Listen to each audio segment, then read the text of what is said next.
So, yeah, Vijaya, do you want to kick us off?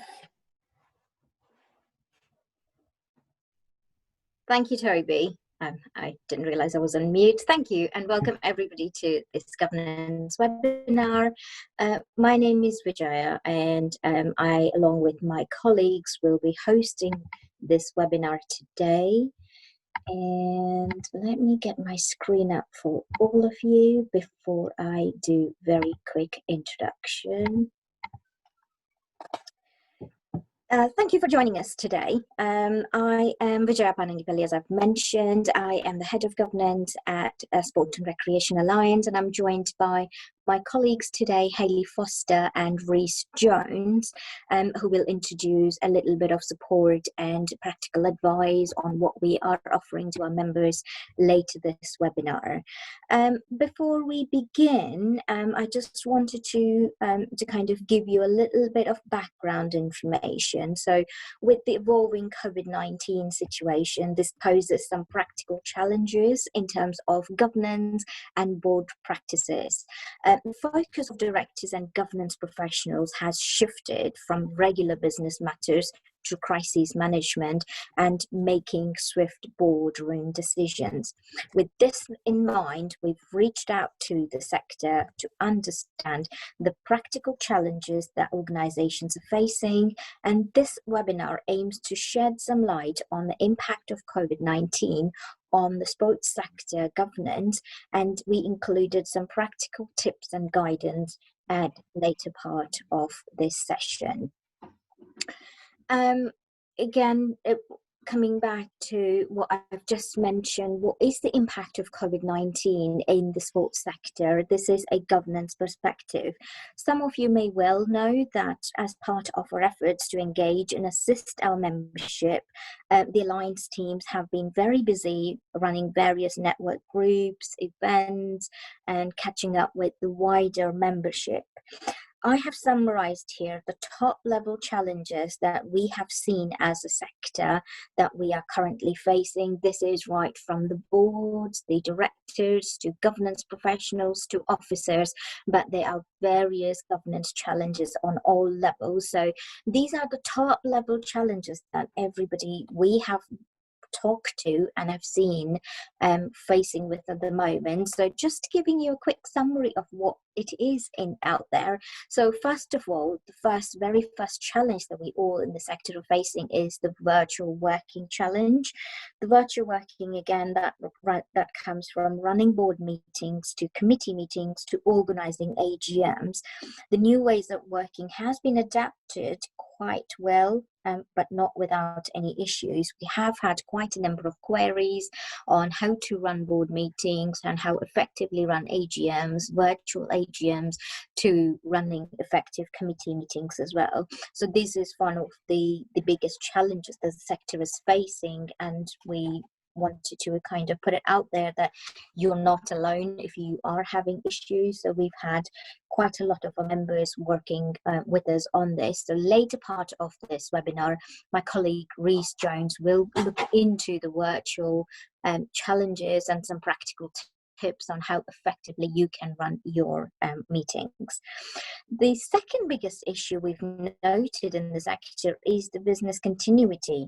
What I mean by that is the unprecedented challenges on issues such as finding volunteers, retaining volunteers, congested board meetings, financial stability issues. These all are business continuity issues. So these are the next biggest challenge that the sector is facing. Some organizations have had business continuity plans, which has kicked in straight after the COVID-19, posed a threat to the survival, and they have coped well, while some other organizations in the sector are still kind of getting grips with what business continuity means for them. The third and not surprising risk is risk management. Risk registers and risk management, as we have seen before, is redundant. Most boards are reviewing their risks very carefully to monitor and mitigate them. Relocation of staff, inaccessibility to business locations, funding issues, sustainability issues, these are some of the issues I name here, but there are other various risks that are posing in the sports sector, and these are being added to the growing risk register every single day. So if you are also having to review risk register, please look at it from a very different angle. It's not the same risks that you will be looking at in the near future or even post COVID-19. The last one that I've summarized here is about the director legal obligations. So despite the changing circumstances, director legal obligations remain the same. What this means is, as a board, you might be challenged with unprecedented times and unprecedented financial challenges, but your legal obligations remain exactly the same as they were before. So much of the sector is facing issues around this area, such as wet signatures, meeting quorum meetings, arranging AGMs, and also running effective board meetings. For example, one of the NGB that I work with closely, they are having weekly board meetings in order to sustain the pressure and to cover all the topics they would have to. One of the biggest NGBs, so that again poses quite a lot of legal obligations to the directors, having to minute the meetings correctly, having to run the meetings correctly, having to get all the directors to those meetings, etc. So again, your legal obligations would only multiply in these situations. So please be aware that you need to understand your legal obligations and sustain them regardless of the situation.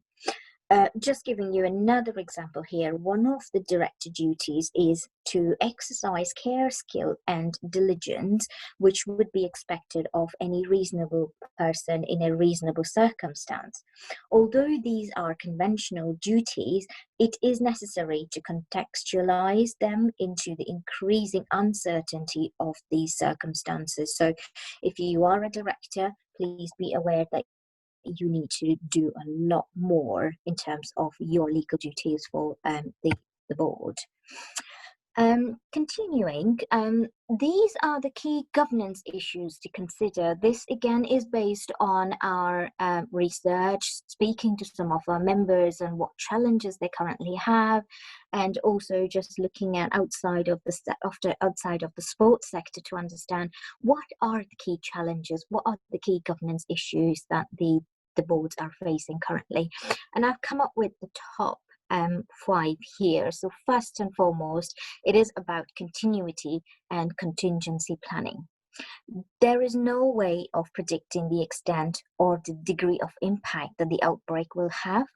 However, this uncertainty only makes it even more important for directors and officers to be proactive in ensuring that appropriate strategies are developed to anticipate and to mitigate the potential impact of this pandemic. I'm sure you all would agree with this. So if you do not have one already in place, it is time to look into a business continuity plan and a contingency plan for the foreseeable future. So even if it is a very short-term plan of how your business would continue from now till the end of this year, it is very key that you as a board or you as a director or an officer will have a consideration into what that planning looks like. The other key governance issue that you need to consider is reporting obligations. Companies House has relaxed some of the rules, and that's around filing deadlines and late penalties and a few others. So if you're already not aware, please head to the Companies House website and there is guidance out there that what you need to know. If you already haven't, then please subscribe to online filing. That makes it a lot easier for you to fill in your annual filings in time. And if late, obviously you can notify the Companies House that there is a delay due to so and so reason, and under reasonable circumstances, there will not be any penalty for your organization. Any major changes or deviations should be updated to Companies House and to your auditors. So if you already haven't been having dialogue with your auditors, it is time to reflect on it, see if there is a need for you to connect with them. Moving on, another biggest challenge, like I mentioned, is the virtual meetings, the AGMs and other meetings. There are rules that's been relaxed, so AGMs can be postponed, AGMs can be delayed, and AGMs can be run in a different way, and that's called the hybrid way, the virtual way, whatever we call it. But ensure that the new ways of organizing these meetings do not deviate from what your articles of association say or what the Companies Act 2006 expects companies to do. So ensure that while you are following the virtual side of things, virtual AGMs, virtual meetings, you are not deviating from what is expected of you. Meetings, any meetings, whichever format they may take, should be inclusive, i.e. ensure that all of your membership stakeholders are aware of these meetings, they are effective, ensure the agenda for these meetings is effective, relevant, and also in line with your articles, what your articles expect you to, and provide detailed comms to your members on the new processes. And I think there is nothing more that I can stress here than having to update your members and your stakeholders on these new processes is absolutely key. So please ensure that if you're having an AGM in the next few months, and that is supposed to be a virtual AGM or an AGM in your offices with proxy votes coming through, then please ensure that process is updated to all of your members and stakeholders so they are aware of what is going on. Again, that is one of the key duties of you as governance officer, professional, or a director. The other key issue to consider is your director duty. So if you are a board of director, you need to reconsider your duties in relation to the current crises. Planning short term to medium term is important, but at the same time, it's imperative to keep in mind the long-term risks your decisions will have on the organization. A failure to your duties may result in exposure to liability at a later date. So please be aware what your duties are. If unaware, please head to Companies House and the company or companies, look up Companies Act 2006 and clarify yourself what those duties exactly mean to you. Moving on, the very last but not the least is the board effectiveness, and that's including board recruitment. With shifted focus, I have seen most board members are not paying much attention to how effective their boards are running currently and what happens to the board recruitment that might be due in the near future. So it is, again, quite a key element as part of your good governance to give attention to how you run your board effectiveness reviews and how you manage your board recruitment during this time. An effective board is crucial, will conduct its business during and after the pandemic, and that is absolutely crucial for you to kind of look into. So consideration should be given on use, if possible, to succession planning and how you can recruit suitable candidates during this pandemic. Our suggestion is that where it is not possible to fill in some of the board positions, halt the recruitment for a short while. In addition, try and conduct a robust skills matrix to understand what skills you may COVID-19. So here we are not talking about the COVID-19 situation, but much more about what happens after COVID-19 situation. Again, move on to the last bit of my presentation, and you must be wondering what boards should do now. And so I've listed the top 5 things the board should consider as part of continuing their good governance practices. First and foremost, think carefully about your employees and stakeholders. Their welfare is the most integral part of your duty. You as directors have a duty of care, and therefore looking after the employees and stakeholders and how they are managed, how they are communicated with is integral. So please pay attention to that. If you are not a director who is directly involved with this matter, ensure sure you delegate this matter to relevant people, relevant executives, but make sure you have an oversight on how this is being managed. Rethink risk management, like I've mentioned before. Every single board that I have been talking to in the last couple of months have been rethinking their risk management, their risk register scrapped. It includes now a whole load of new risks and potential preemption of how they might overcome those risks, etc. So rethink your risk management, how you might mitigate and plan your risks in the near future. Have a 3-step strategy plan.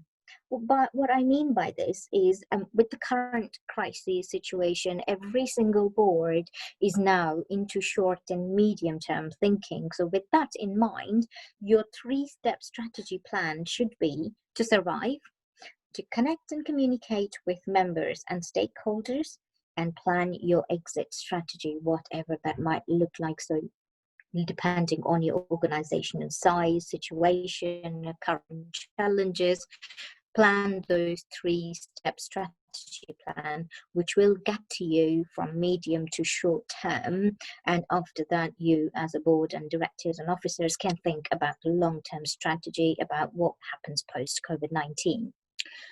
Obvious one here, work closely with your partners, your stakeholders and government where possible. This is where we come in picture as well. Obviously, we connect with the government, with Parliament, and we have been updating our membership on what is the current update, what is the latest update. We have FNQs on our webpage, so it is important for the board, directors, for officers, everybody to connect with the Sport and Recreation Alliance, to your stakeholders, whoever that might be, Sport England, UK Sport, other funders, your partners, but please work closely with them so your work is aligned with what the current situation is.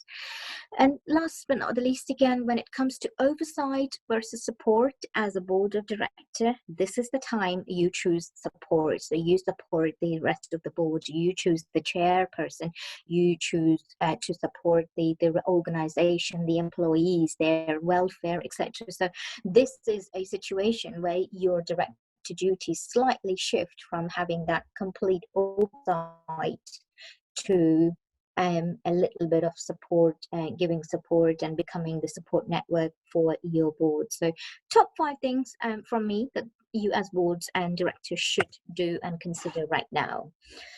What are we doing? So our support as the Sport and Rec Alliance to the sector is on multiple levels. We will go through that in a short while.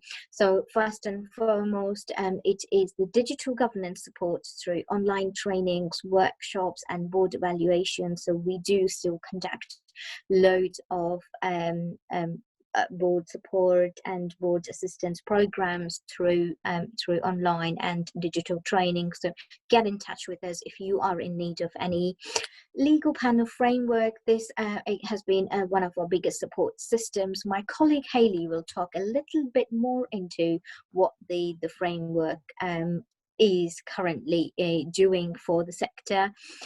We also run support groups such as Chairs Network and the CEOs Network. So if you are a new chair or a CEO, get in touch with us and you can be a part of this network. Work closely with the government.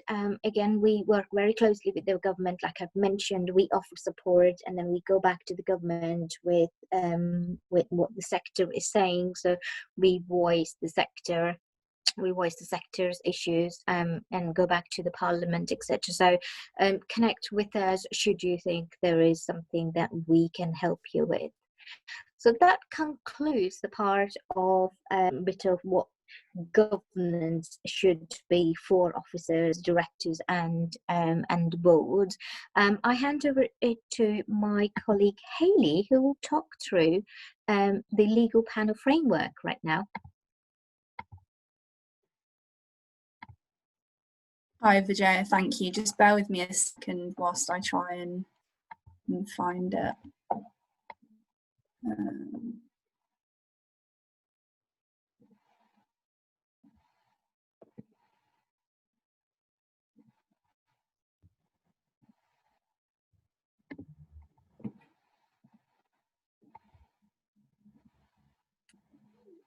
There we go, the wonders of technology.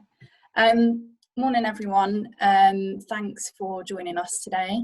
Vijaya, thanks for the introductions. As she mentioned, I'm Hayley, I'm Governance Officer at the Alliance, and I'm going to talk to you today about the legal panel framework and the different legal services which you can access for free. If you already are familiar with the framework, then you'll notice that we've made a few changes recently, which we will hope it will open it up more to the sector and make it more accessible for organisations. So a bit about the legal panel. It was set up in 2013 and it's run by ourselves and the home country sports councils, not including Sports Scotland though. And it was set up to provide accessible legal advice for organisations in the sector. There are 15 law firms who've been through a thorough procurement process back in 2017 when we refreshed it to be on the panel, and each are committed to providing £5,000 worth of pro bono support to organisations in the sector. And I'll talk a bit about that in the next slide. But on the panel, organisations will also have access to a free 20-minute helpline. And this is really useful if you have a legal query that you'd like to initially discuss with a law firm before deciding whether to apply for pro bono support. The good news is that we've recently decided that the panel will now be accessible until September 2021, whereas it was just 2020 before. So we hope that organisations will recognise it and use it effectively as we continue through these uncertain times through COVID-19. And I will talk to you about a couple of changes we've made to the pro bono service in light of COVID-19.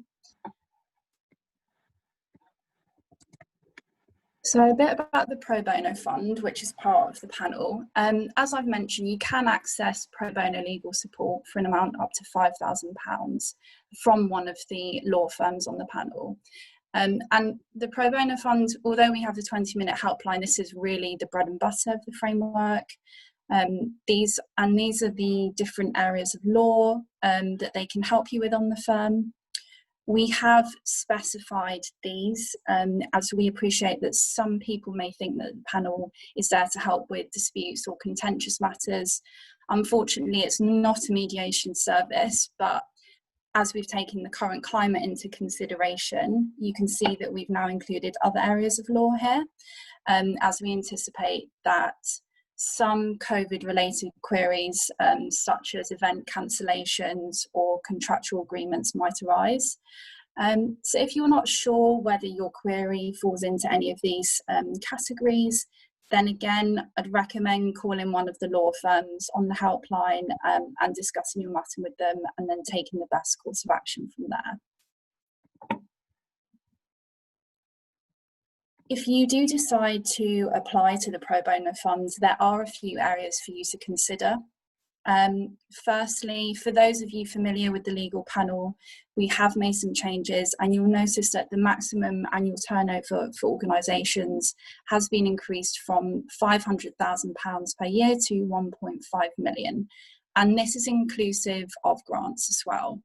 And we're hoping that by increasing it by this amount, it's going to make it again much more accessible to organisations across the sector, particularly during this time.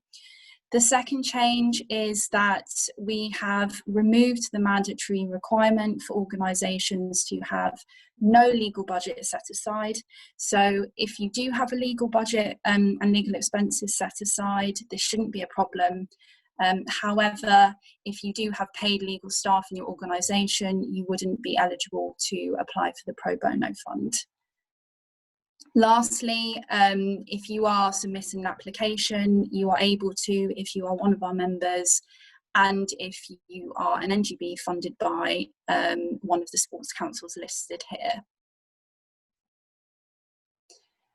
If you do decide to apply, I've just put a few steps to follow here. Again, as I've mentioned a couple of times already, I can't stress enough, call the helpline initially, check if your query can be dealt with through that in the first instance. We also have a template instructing form on our website, and I'll share those details later. And this will help you to assess whether you need further assistance from a lawyer or not. If you do and the query is not dealt with instantly, then the firm may guide you to submit an application form. The link is here, but I will share, all of these slides will be shared with you after, and they're on our website too. We'll then review your application and the evidence you provide with it, and you'll usually provide your annual accounts. Once your application is approved by all of the sports councils and ourselves, we will then send it to the law firms to tender. Hopefully we'll get a good few responses from them. We'll send you a list of law firms and you'll choose who you would like to work with. We'll then put you in touch with your chosen firm and you'll continue to communicate directly with them and hopefully resolve the matter quickly. So that's the steps to take for applying to the Pro-bono Fund.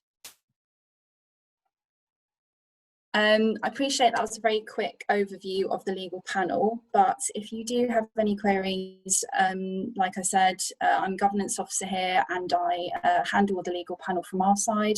My contact's here. I'm more than happy to help, or feel free to pop anything into the Q&A at the end and we can speak afterwards. I've also included a link here. This will be our new webpage and this will include all of the updated info and the guidance notes, as well as the application form and the various law firm details. And all of these will be available after today. Just to round off, I really would strongly recommend that you do check out all the services in more detail. The panel hasn't been used so much, but I think with this rejuvenation, this refresh, it really is invaluable to organisations, and especially given the current climate that we're in. So thank you again all for listening, and I hope it was insightful and I wish you all the best. I'm now going to pass you on to my colleague Reese, who is going to talk about virtual board meetings and AGMs. Hello everyone, hope you're all okay and you're keeping safe from your relative parts of the country. I'm here in Newport today, South Wales. The weather isn't fantastic, but here we are.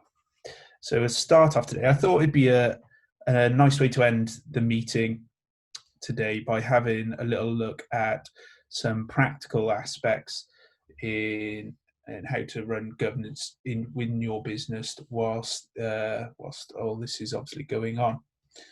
There we go. Okay. So to start off with, we'll have my talk is entitled "How to Run an AGM and Board Meetings Without Meeting." Obviously, a bit of a tough one in the current climate.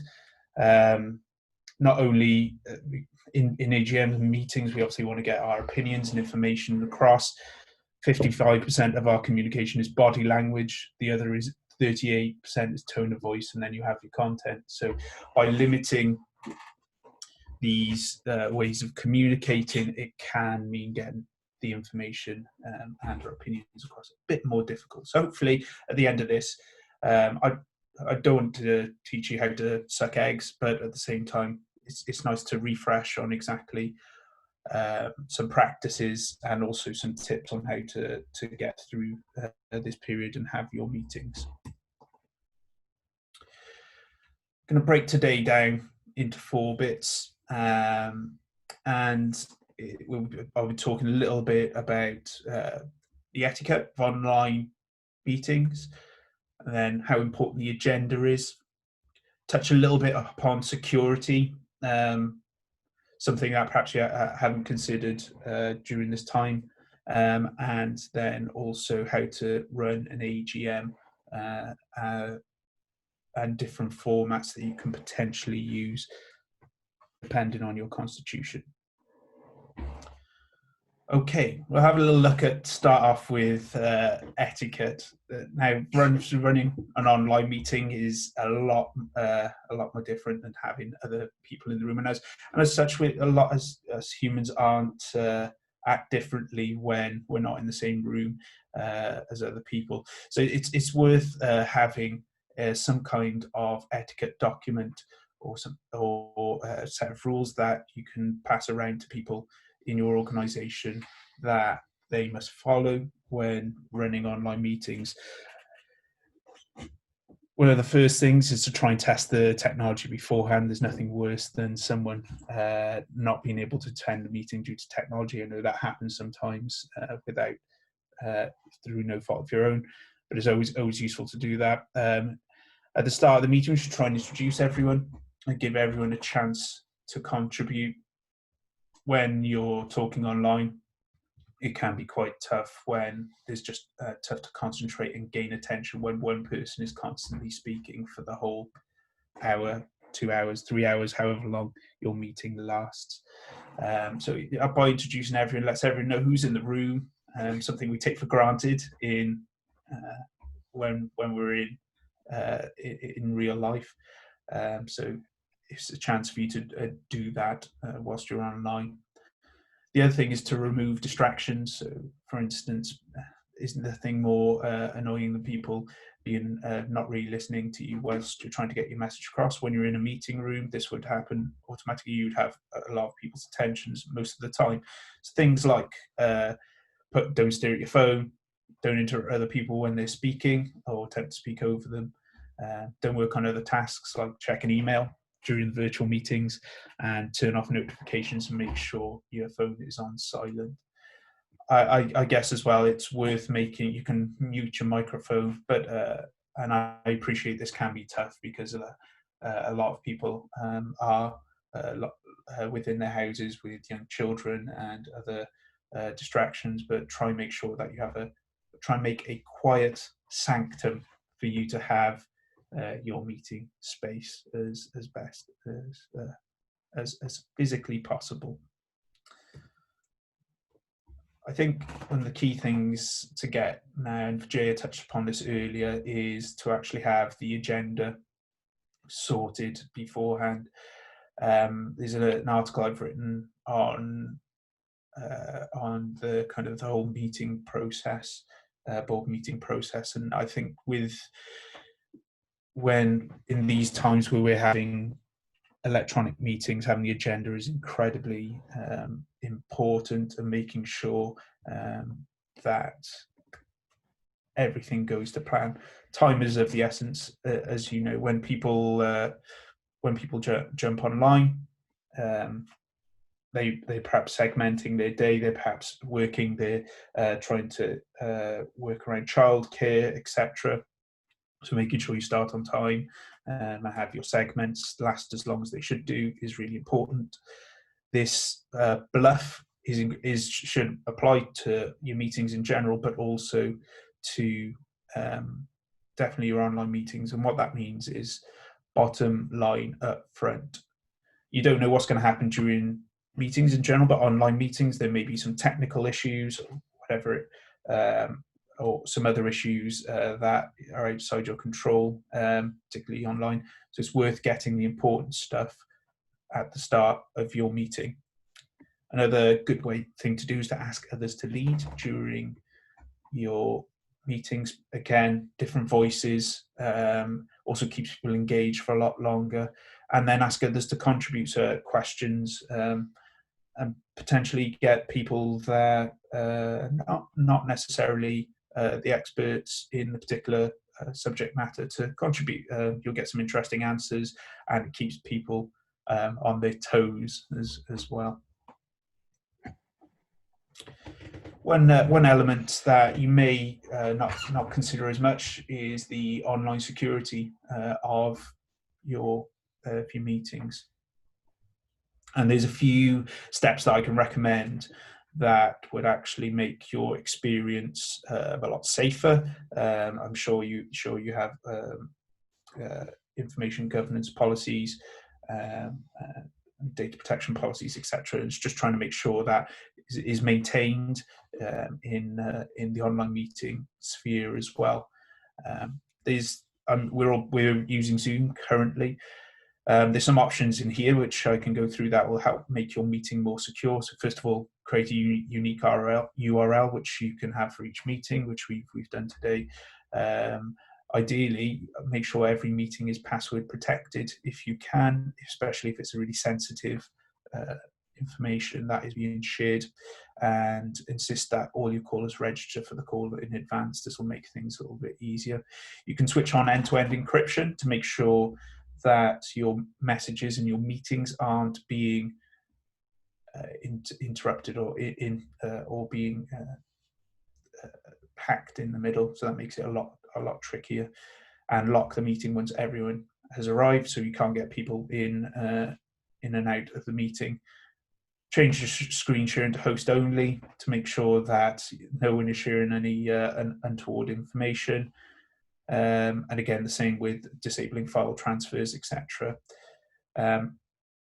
Other than that, it's just using common sense. You've got to appreciate that it can be difficult when the people aren't in the room and some of the options aren't automatically available to you. I strongly suggest you just have a little review of your online policies or your online meeting policies and what you have, and then whatever software you're using, then to try and apply them to that software as best as possible. Lastly, because we had some questions come through before this meeting about how to run an AGM during this time. And this is a problem not just for sporting organisations, but for companies across the board.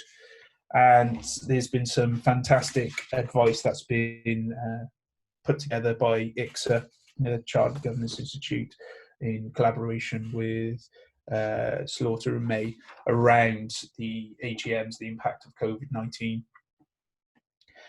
And they offer some solutions. Now, this information was based not off the recent announcements made by the government in England and Wales. So again, these have changed slightly compared to the previous ones, but these were valid from for the ones that were done at the end of March, start of May. The options you have are these four on the screen here. You can adapt the basis which you hold the AGM, delay your AGM, postpone the AGM, and conduct a hybrid AGM. I'll just run through these options really quickly. So if you are deciding and you are going to go ahead with your AGM in person, with taking into account what is happening, government advice, it's worth confirming your position with a venue provider and arranging potentially supplemental venues as well if your current provider isn't sure what their policy is going to be at that time. With all that, it's worth keeping people up to date, communicating, making sure that they are getting all the news around the AGM as best as possible. So it's worth putting a dedicated area on your website to make sure people can keep up to date. Regards voting, should encourage proxy voting as much as possible and allows within your constitution. And also beforehand as well, just to try and clear up any ambiguity, have some kind of online shareholder Q&A that you may have. Yeah, and then maybe consider having some kind of event then maybe later in the year as well to have the Q&A sessions, depending on, again, the uncertainty that's going around at the moment.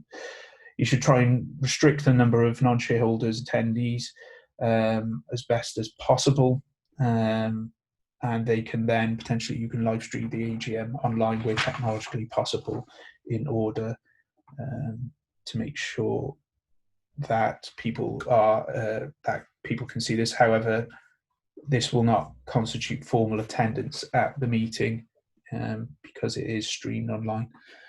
The second options that you have is delaying convening the AGM.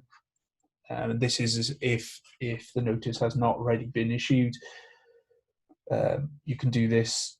Obviously, it's got to be dependent on your constitution and what is going on within that document, etc.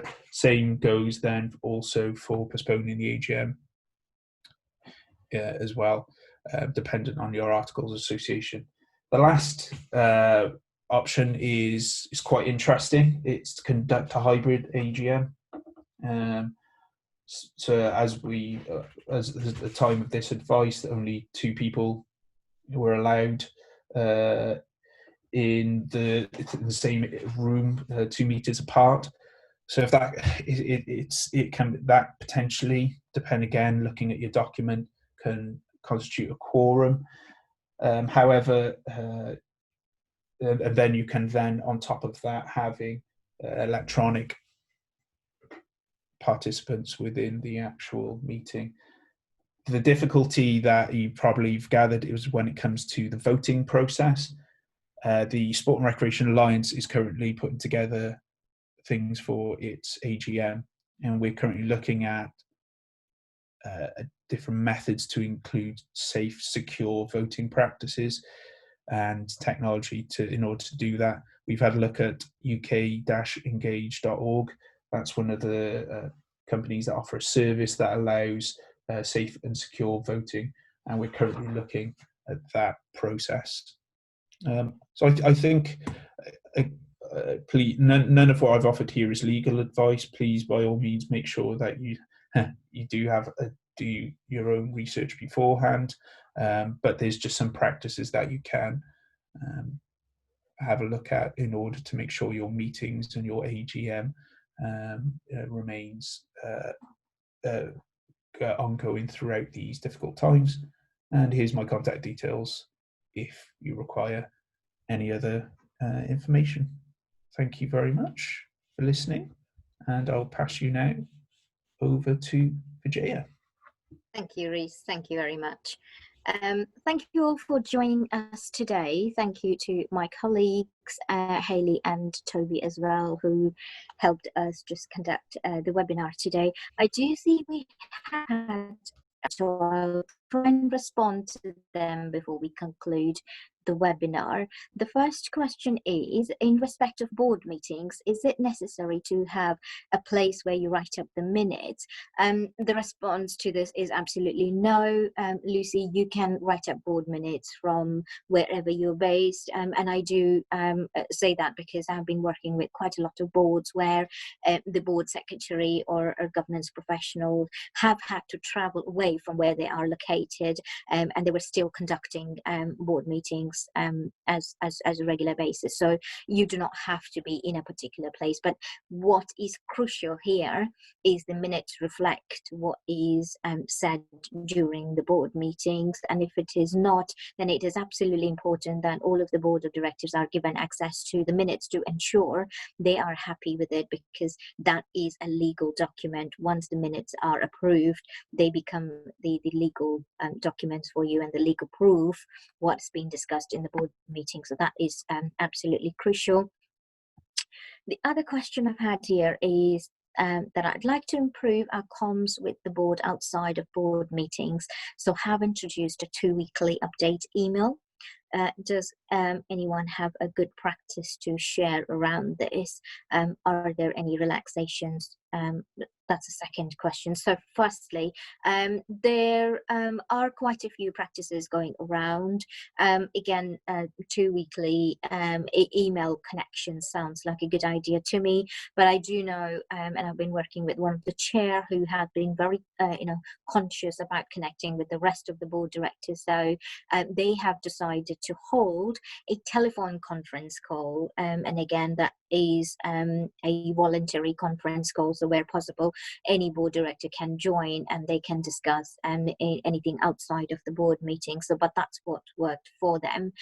Emails work, conference calls work. It doesn't have to be virtual, but at the same time, if you want to update communications, it might be better you put a few options on the table to ask the rest of the board what would suit best for them as well, because we need to be very considerate if we are asking board directors to give more time out of their board meetings. Then it is a good practice to understand what timings and what mode of connection suits. The second question here is, are there any relaxations on replacing board members hitting maximum terms?